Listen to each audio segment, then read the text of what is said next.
mission. C'est-à-dire, compétence et lobby que bourgmestre n'est sengeli a nommé Moutousongolo Pakala. C'est lui qui doit nommer. Il n'appartient pas à un gouverneur de venir nommer en lieu et sa place. Ça, c'est une violation flagrante et intentionnelle de la loi. Faute kozala nani tindika télévision, chers internautes. Boya mala mon émission lelo dans le baki émission spéciale par rapport à circulaire note Mukanda topé maloba makomi ya gouverneur ya ville ya Kinshasa a komeli ba nouveau bourgmestre nyonso ko ba uti nommé bango na ordonnance présidentielle. Bon souffrir bokoyoka makelele ba voisin ba na chantier bozo mona wana ba ko tombola ba béton. Donc surtout lundi bango pour ça la émission te ba chinois bon souffrir makelele oyo e ko taka la émission. Voilà, chers internautes, donc émission les appels spéciales. Donc on se rappelle de comment on participer à les juristes. Tout le monde compte dans ma canne ici. Il y a gouverneur, koyebi ça va nouveau bourgmestre que bato yo bakuti na ba cabinet na ba staff ya ba bourgmestre o balongwe ba travailler na bango bazala ensemble et salama wapi depuis mokili ebanda tolo ba ba ba matriculer to ko ba oui o ba travailler dans la commune na compte ya l'état mais ba ko permettre bango parce que dans l'entité il y a bourgmestre de mokonzi ya commune wana mokonzi ya bureau mais oyo ke ngai kamwasi tindika de conseiller indépendant ya mokonzi mboka la commune bourgmestre na ye batu ya kaya PPRD o na kuti basa kaka na ngai ba travailler na ngai ngana na mutu te na staff te na travailler na bakala na ba intention nini et salama wapi bondimi na kosa ata 2 mois na bata PPRD wana na kosa ata 2 mois te bourgmestre joie ya biso akufaka wapi Nanseleti le vieux Jacob maman ya ngol bon suite détail na émission ya lelo Bankole, boxeur international. Bankole. Ayoki Sibiso Sony. Bankole. Ozo matisa drapeau ya Congo. Ozo kitisa son drapeau ya Congo. Bankole, oleki na ba émission, osali vidéo, oza na combat. Biso ba auto côté la kipeyo. Augustin Kabouya le CG a intervenu aussi photo lo bango. Bayokelio babundelio pour okende kozwa mbongo et permettre yo okende komata drapeau ya Congo. Mais bon dans la procédure ba peseli mbongo. Ah non. Procédure. Ba pesa mbongo on dirait que nous sommes à diamant, nous négocier diamant à Chikapa. Aïe un manager, aïe un entraîneur, aïe un staff, donc $100,000, nous payer ça, nous sommes à diamant. Et puis en dollars. Donc compte bancaire les athées, comment on peut que ça soit Sony Boui? Et puis ensuite mon bongo, à matin en moto, à la robine, à ce qui munda. Ya siki bayuda di Congo siki wapi bien kadiro boss na ba mona ba image kakena iko bina après ko li puta kakena luketu pindie eza la kate ba pesa mbongo ndenge wana te Congo ba image batu ba mona kiazi mbongo amatina wewa Yewana ki 100,000 balles. C'est archaïque ça. État de droit. Mboka faut changer. Bon imiter ba mboka mususu. Et puis quelqu'un m'a dit l'homme qu'il a cité là, qui va répondre là, nous t'en avons avec un combat à Bakolete. Bon, on va voir. Hein? On va voir. Mais en tout cas, la procédure est quitte ici, gouvernement Samanokone. Et ça n'a pas monté. Il y a une image, témoin signé, 100 000 balles, pouf, boya, tiens, Moussachino. Est-ce que ça va pas gagner? Combien ça dit bande ya mboka? Certainement, il y a un staff. Après, on a conseiller, tout ça, il y a un Bazim Bongo batini na compte moko boui. Ou alors le cas voyager, na liste ou paye au ministère du sport fait za wana pour ça la contrôle ya mbongo wana. Akota na ba concert te. Baye ba bon terrain eza ndenge nini, akobunda wapi, boyina. Bon mona ba image na émission Kalabingiti.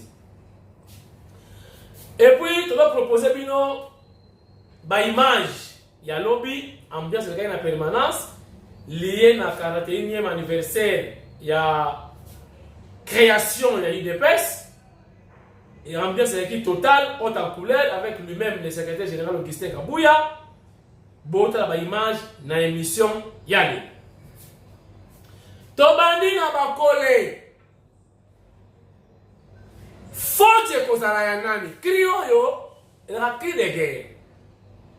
Bon, on a une émission nyonso na bandaka ndenge mokoti.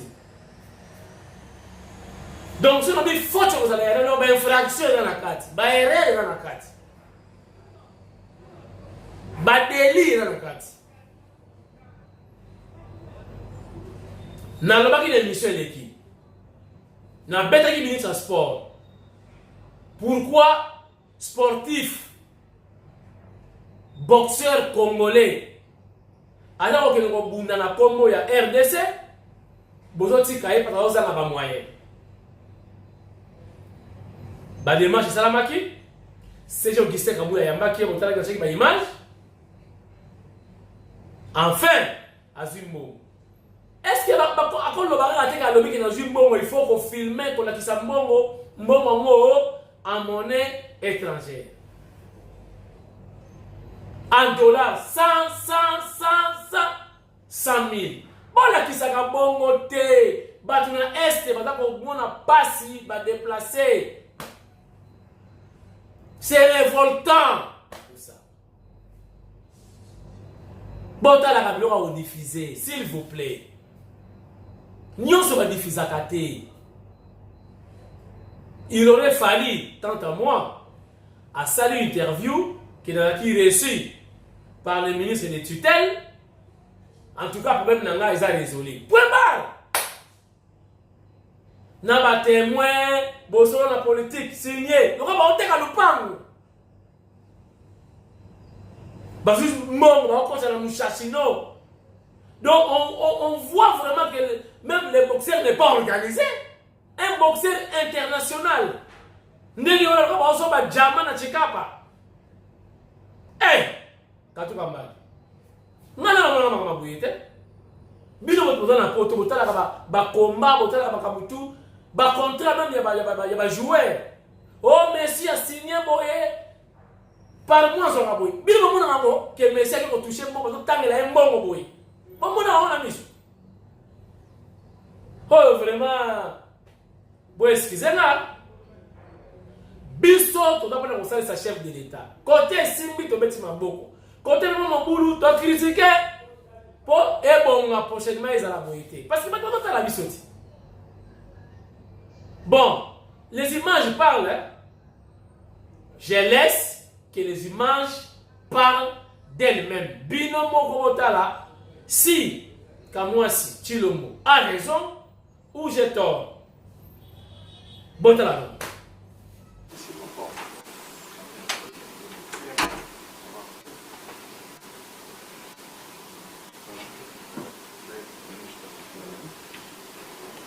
Alors, quels sont les nouvelles? Juste nanga ezadi akoya ko finaliser ba démarche nyonso mpona décaissement ya mbongo nanga ya préparation mbongo ebimi lelo tellement que eza l'état il fallait que aussi ça va document nyonso tokosigner avant tozwa mbongo tozosala yango akomi jusqu'au point mpona kokende mare te naza déjà concentré mpona combat devoir ezaka moko natikaka kopola te nakende toujours mpona koforcer malgré on a qui retard, mais ils ont excuse, on a que se préparer pour bon et bien déjà raison exacte. On a obligé de se préparer puis qu'on gagne combat obligé. Pota Marté va coller na bodia jaune. Ah c'est bon belongue. Ah bon belongue. Ah bon belongue akanyi mun noko na zolo. Ah ba coller. Jipo kende ko c'est quoi ça?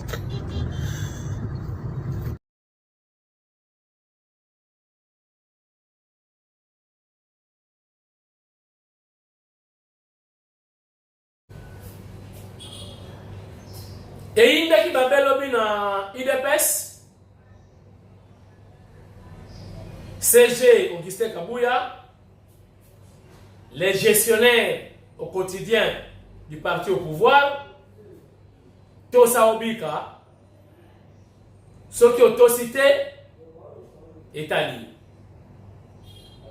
Alors, héritier Watanabe, nous avons mis M. Matalaki Wana pour agrémenter après-midi, voilà, pour ne pas dire soirée. Nous avons matinée. Bon, dans le Bamingité, Baïma Jezali, Oyo, et Kolaki Sabino, ce qui a été l'événement d'hier à Limité, c'est entre 10e et 11e mairie, mais tout de même, on va à 10e mairie. L'ambiance était totale, qui de partout, qui rehausser la présence na bango, pour comment souder la partie au pouvoir, parti où est l'histoire de la démocratie, parti où est bouni pour la dictature, monarchie na RDC, Zaïre jadis. Sans plus tarder, bota l'ambiance, na une partie, il y a discours, il y a CG, on a bien un parti historique, il y a création, il y a IDPS. Regarde.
guerriers tshisekidistes.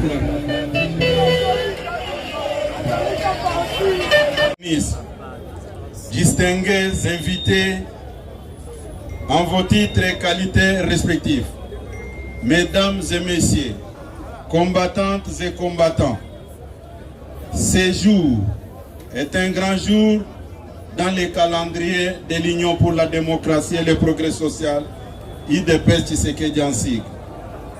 Jour mémorable, car le 15 février de chaque année, l'UDPS se souvient de sa création. L'histoire de l'UDPS est précédée par la mémorable lettre ouverte de 52 pages, destinée au maréchal Mobutu en décembre 1980.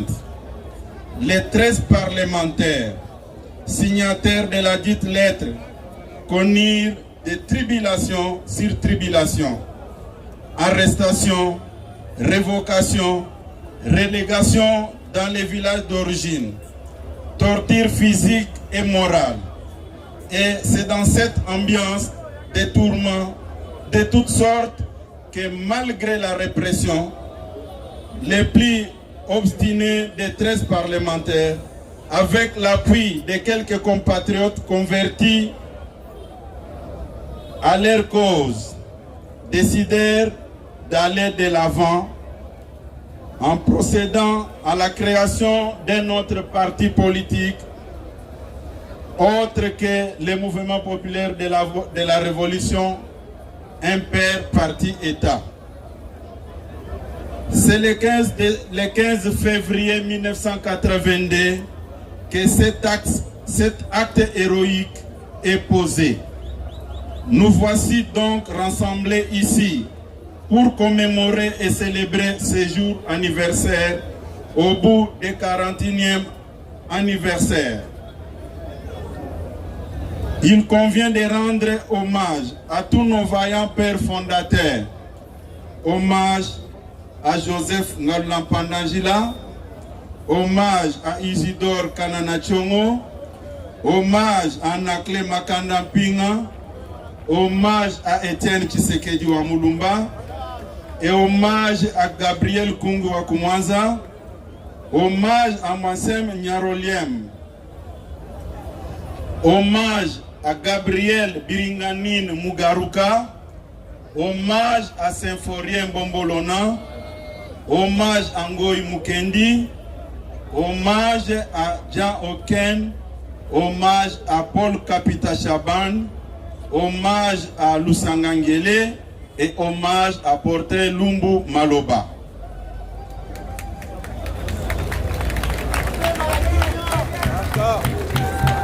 L'histoire de l'UDPS est tissée de maîtrisures sur les corps de ses membres.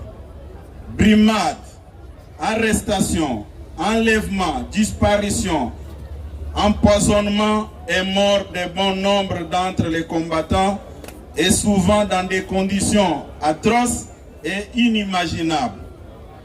Je nous prie de nous lever et d'observer un moment de silence en mémoire de tous les vaillants membres du parti qui nous ont quittés, et en particulier de ceux qui ont versé leur sang pour la cause du parti et pour celle de notre pays, ce sang qui restera à jamais le levain de notre engagement démocratique. Je vous prie de vous tenir debout.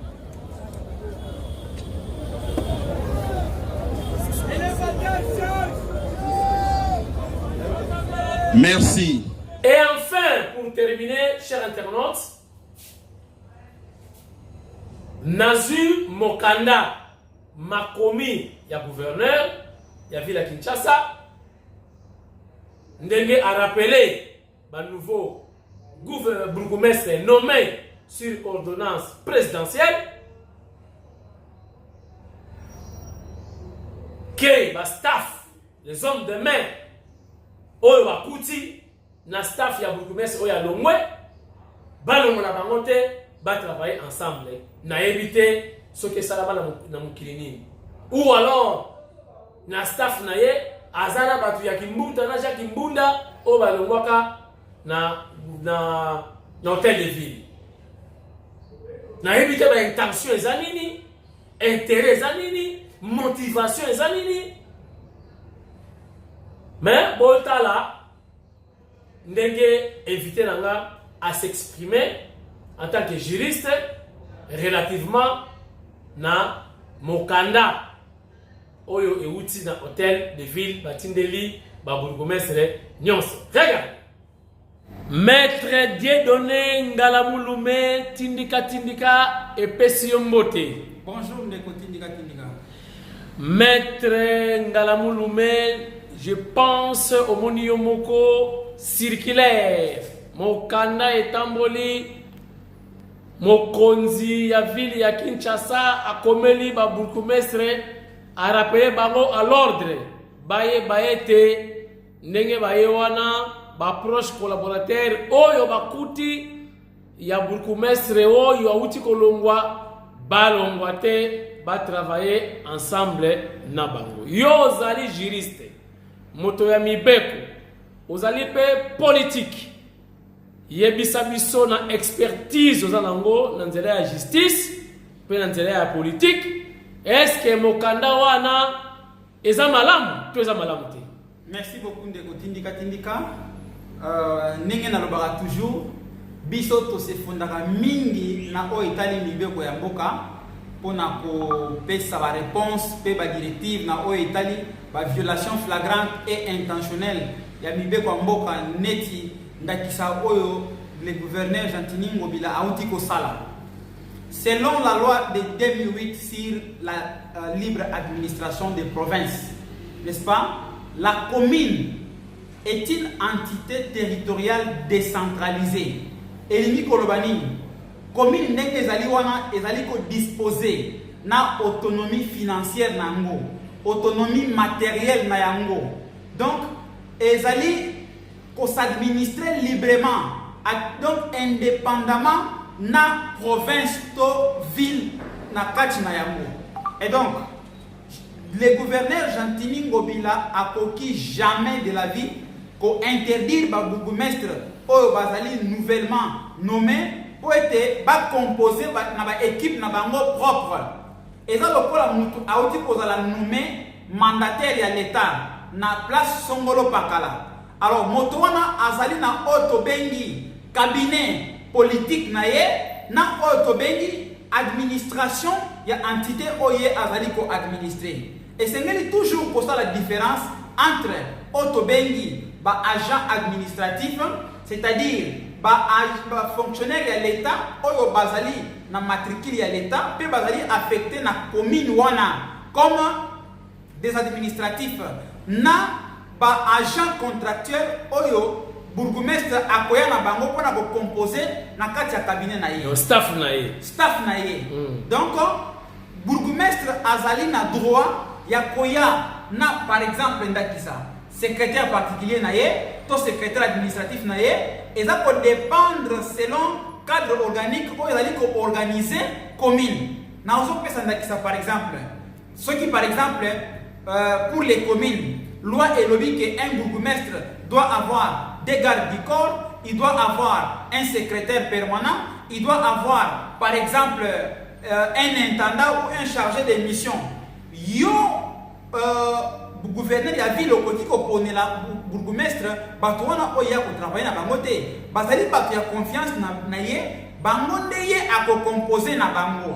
Mais pour des raisons ya ko maintenir une bonne administration, la politique voudrait que quand une autorité a commis par exemple na Esika Songolo Pakala azali nommé à Esika, il y a ce qu'on appelle les personnels d'appointe, c'est-à-dire ba oyo ba koti kozala ba koti kolongola bango mais pour des raisons techniques, c'est-à-dire pour des raisons o etali maîtrise na bango pe expérience na kati ya fonction wana to par exemple na o etali ba to ba gérer ka courrier to ba correspondance bato wana baza déjà na maîtrise ya ba correspondance neti par exemple ba chargé de mission mutu oyo akendaka batinye keno tika par exemple dossier Songolo Pakala tokoki ko ba par exemple chauffeur oyo azali na maîtrise na kati ya ville akoki ko bimela awa akoteli awa bato ya bongo. Donc l'autorité compétente, c'est-à-dire au dans la décision, a estimé que ce n'est pas nécessaire à Kolongola Bango, parce que Baza a une expérience.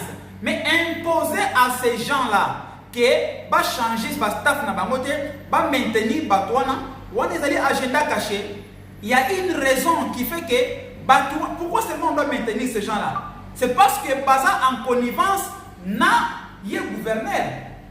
Donc, le gouverneur a toujours la même mise en contrôlant tout ce que les nouveaux bourgmestres sont en train de faire. Alors que les moyens et les canaux administratifs et les information. Donc, administrativement parlant, c'est une faute. Décision est une décision irrégulière, c'est-à-dire une décision contre la loi, contre la loi. Ça viole la loi. Ça viole la loi de 2008 sur la libre administration de la province. Et donc, et quand on a obéi, c'est une décision qui doit être attaquée. On a encouragé le bourgmestre pour que désobéir la décision. Parce que ils ont une décision administrative. C'est-à-dire, ils ont un acte juridique pour ils ont produit par effet. Dans un premier temps, parce qu'ils ont une décision, il y a autorité compétente, et Seigneur va obéir Nango. Mais Seigneur va faire la recours hiérarchique pour l'accès que décision et une décision mabé. D'abord, yemoko hôtel ya décision. Ce qui hôtel ya décision, à revoir décision na été, il faut siko ba comme la autorité hiérarchique. Et ça on un endroit recours administratif. Alors recours administratif on a pas ça auprès de l'autorité ou avis de décision. Tout comme on a la recours auprès de l'autorité supérieure, en l'occurrence les VPM de l'intérieur. Ce qui s'y gain de coster en ayant 30 jours. Parce que le manque de réponse à l'autorité compétente pour une durée de 30 jours est considéré comme un refus. À ce moment-là, il faut saisir le Conseil d'État ou le tribunal administratif pour ça. Nani recours na bango pour excès de pouvoir, c'est-à-dire on considère que l'autorité a agi injustement. Bakot sa recours en annulation de la décision wana. Donc, bakoki d'abord conseiller que le Conseil d'État a suspendre d'abord décision wana pour que décision wana ait produit par effet. Aussi longtemps que décision wana va suspendre yangote, ezali ko jouir du principe principe du préalable et d'exécution d'office. C'est-à-dire quand une autorité administrative prend une décision, cette décision s'exécute in limine litis, sans contradiction. Parce qu'il faut toujours faire la différence entre une décision administrative et un ordre. La Constitution dit nul n'est tenu d'exécuter un ordre manifestement illégal. Ordre n'est pas ordre. Donc, ce qui est là illégal, c'est contre la loi, contre sa côté. Mais une décision administrative, c'est-à-dire qu'on a vu acte, motivé pour telle raison, voilà. Wana et bénéficie d'un principe d'exécution d'office. Donc, et s'exécute mais c'est maintenant qu'on va administrer, on va que décision à faire un recours administratif, ce qui est simple, n'est pas un recours pour excès de pouvoir. Na autorité compétente, donc tribunal, en l'occurrence le Conseil d'État. Namoni moutou na monsieur ezate parce que on a posé la question aussi au été yango ti na suka au PCP par ya ba bourgmestre na processus nini on va entamer pour bakoma na solution. Mais si ko yo na retourna ba intention selon yo ba intention ya gouverneur et cause à la ligne selon yo. Bah, intention est d'aller à rechercher à un niveau politique. Parce qu'une autorité ne prend pas une décision au hasard. La décision doit être motivée. Donc, vous ne pouvez pas d'un coup comme ça pour interdire l'autorité ou avoir la compétence à nomination. Parce que c'est lui qui doit nommer Batouana à la place Wana. Alors, il faut maintenir Batouana, non. Il faut qu'il y a ce qu'on appelle les droits administratifs. En droit administratif, les principes qui paient les plus, paient les moins ne s'appliquent pas. D'accord. Donc, le gouverneur a dit qu'on nomme Tina Bakia cabinet à bourgmestre. Non, ces principes-là ne s'appliquent pas. En droit administratif, vous allez régir par Otobengi les principes des compétences qui sont d'attribution. C'est-à-dire, compétence et lobby que bourgmestre ne sengeli a nommé Moutousongolo Pakala. C'est lui qui doit nommer. Il n'appartient pas à un gouverneur de venir nommer en lieu et sa place. Ça, c'est une violation flagrante et intentionnelle de la loi. Alors, si nous voulons vraiment faire respecter la loi, et sengeli a tika liberté na ba bourgmestre va travailler. Pour moi, l'intention est politique. Il y a des agendas cachés. C'est-à-dire, l'objectif, c'est de maintenir Batu Oya Bango va faire un nommé sous les labels. Il y a PPRD ou FCC, de telle sorte que, bah, on a même mise. Parce que, attention, tant qu'on a pas confiance, n'a pas place sur le pakala. Même ceux qui ont autorité au Azawana, Azali, n'a obédience, n'a ôté. Batouana, Bakoudi, qu'on peut sur l'information exacte, et qu'on s'en au contraire de Moutouana à travailler mal à côté. Donc, c'est ça l'objectif. Et c'est ce qui est étouffé et le point. Je conseille à ma bourgmestre, basa la bloc, attends mon point à bango sur la bloc, à saisir. D'abord, parce qu'il ne faut pas respecter des marches. Il faut d'abord pas saisir, il y a mon auteur et la décision. Pour avoir l'accès que la décision est illégale. En 30 jours, ceux qui décident des invités, va saisir le VPM de l'intérieur. Ceux qui sont au niveau avec VPM de solution des invités, la justice est là pour trancher. Ça là. Recours pour excès de pouvoir au niveau du Conseil d'État pour que le Conseil d'État a ordonné annulation de la décision et a permettre de nommer librement votre bango. Dernière question, Maître Ngalamouloumé, tout le monde a copie pour information.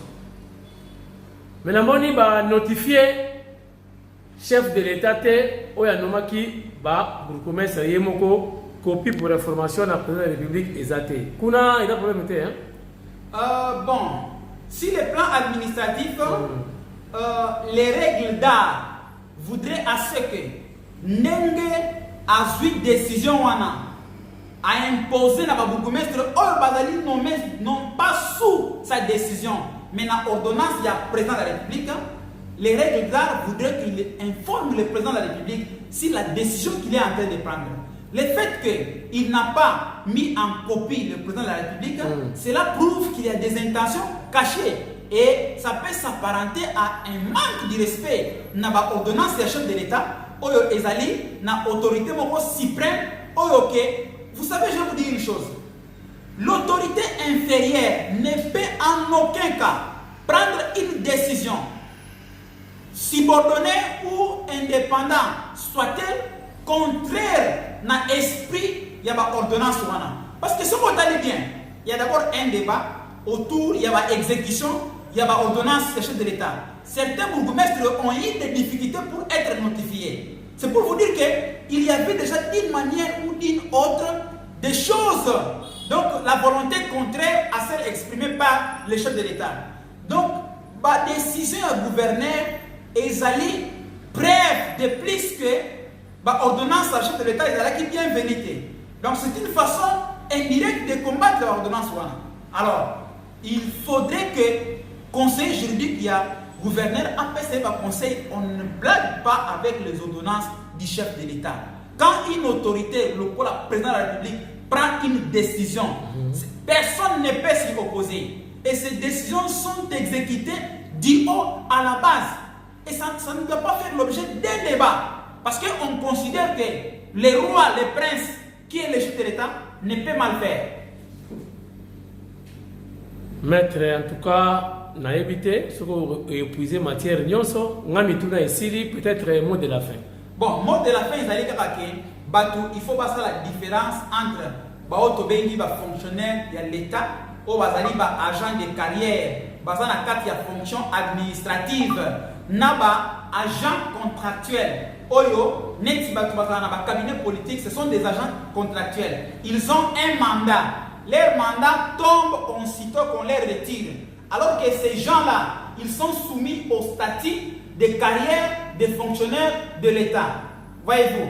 Et donc, même retrait na bango na katia administration ou na fonction publique, ils allaient sujettes, il y a respect à la loi. Soit, bakwe na sous l'effet à retraite, soit alors, il y a interdiction à la loi, c'est-à-dire, loi par exemple, le but que se comporter sur le acte de corruption, il faut retirer la qualité à fonctionnaire. Donc c'est vraiment différent. Batouana, bamone bakoki kotikala ndenge bourgmestre aye wana okomona bato baza wana agent de bureau, agent de première classe, agent de deuxième classe. Ça, ce sont des agents de carrière de l'État. Mais les autres qui doivent composer le cabinet à bourgmestre, ce sont des agents contractuels. Le bourgmestre peut les changer à tout moment et sans aucun incident. Merci beaucoup. C'est moi qui vous remercie, M. Tindika Tindika. Voilà pour la conclusion. On appelle Monique VPM. Annulé les lettres.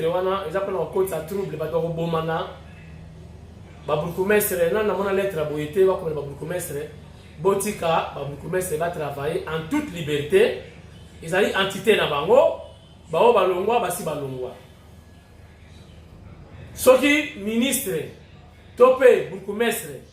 Azubo konzinaye. A continuer mosala. Ayaka na staff na ye. A retravailler na ba karate. Oye bazali ba administratif.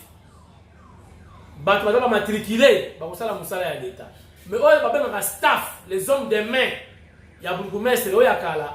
Ba ko travailler na ba Bukumestre ya sikate. Ezalaka, c'est ça ba kamoko rare. Mais tu veux que ba ta PPRD baza mingi na ba entité wana. Na ba commune. Maintenant bakozala wana pour la rôle nini kotala kama kabu Bukumestre sikala ko sala ba pesa rapport et pas ya nani et simbati. Donc VPM à mon avis faut qu'on annuler lettre wana ya gouverneur Ngobila. Merci et monsieur Si.